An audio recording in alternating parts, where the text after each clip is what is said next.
Anti-vaxxers are individuals who are resistant to being vaccinated for a range of reasons. Their reasons for avoiding vaccination can either stem from fear or derive from the general mistrust in the government and their motives. For years, government and scientific individuals have attempted to eradicate these vaccine fears through the increasing use of authoritative and scientific educational methods.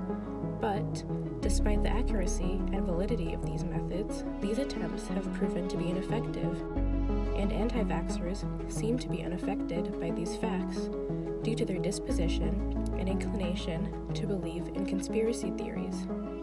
This video will explore these concepts in more depth and analyze how and exactly why empirical evidence is ineffective towards anti-vaxxers.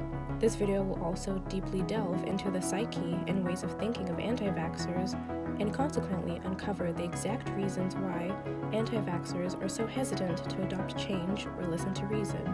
Anti-vaxxers are more susceptible to conspiratorial ideation, and they have an overall paranoid and suspicious outward view on the way that they perceive the world. This affects how they perceive government figures. They view conspiracy theories as a way of alarming and educating themselves about the injustices of the world. They indulge in them, often as a way to feel distant from the threats of society, and as a way to cope with their anxious and fearful emotions about the world that they live in. Because of this, anti-vaxxers also see the government as a sinister and secretive, authoritative system working together with the pharmaceutical industries, often described as the Big Pharma, to control the masses. Thus, attempts made by the government to use factual and authoritative methods to solve the growing issue of vaccine hesitancy have often either been unsuccessful or have backfired. Conspiracy theories are a form of intuitively satisfying and non-scientific explanation for natural phenomena that anti-vaxxers prefer over actual, foreign, suspicious, and artificial-sounding empirical evidence. Conspiracy theories are self-sealing. Any objection to the conspiracy theory can often act as proof to support the validity of the conspiracy theory.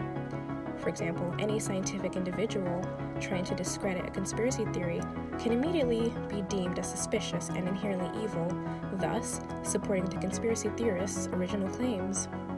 This makes it incredibly difficult for governments, scientists, and other informed individuals to try and disprove vaccine myths. Conspiracy theories are also a part of a set of values and beliefs that create a psychological balance in the minds of anti-vaxxers. Challenging this balance disrupts the very core and integrity of their intrinsic beliefs. And this is why they often feel so strongly about defending their stance on vaccines and rejecting any ulterior viewpoints. In addition to disregarding scientific evidence and following homeopathic, non-scientific solutions to vaccines as a fact, anti-vaxxers also heavily rely on pathos-laden or emotionally impactful personal anecdotes as their source of proof that vaccines are dangerous. These sorts of descriptive and vivid personal stories from parents can act to elicit feelings of regret, fear, and anger, and can thus reinforce and further ingrain an anti-vaxxer's feelings of mistrust towards medicine and the government. Government initiatives are usually centered around informing anti-vaxxers by providing scientific reassurances from medical experts. But these actions tend to backfire. For one, because the government is an institution that's already generally mistrusted by the anti-vax community. And two, because even with the availability of empirical evidence, showing this to an anti-vaxxer is not enough to change their mind. We all tend to stay in our own self-affirming bubble due to a confirmation bias we all have. We have this mental heuristic that makes people want to pay selective attention to information that reinforces our own beliefs and reject information that challenges the way we think.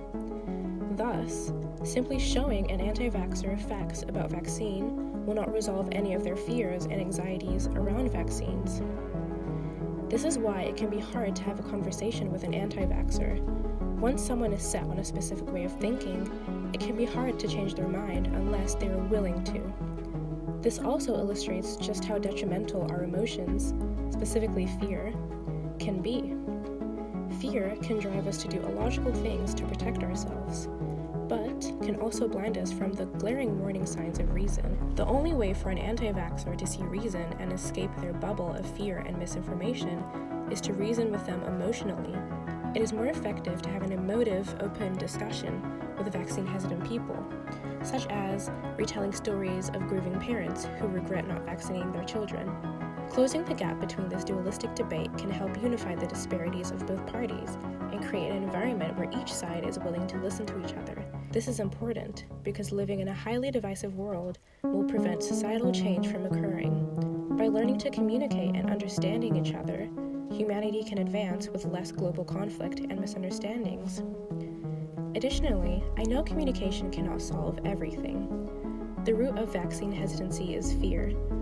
The only true way fear of vaccines can be resolved is by reinstilling trust in government officials.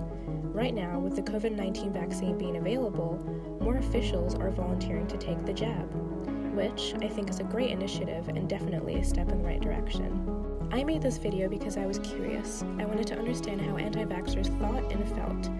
I was hoping to close the gap of misunderstanding between vaccine-hesitant people and pro-vaccine people. I think there's no point in yelling at each other without any mutual understanding. This video may still get some hate, but honestly, I'm just trying to analyze things from a sociological, factual, and empathetic point of view.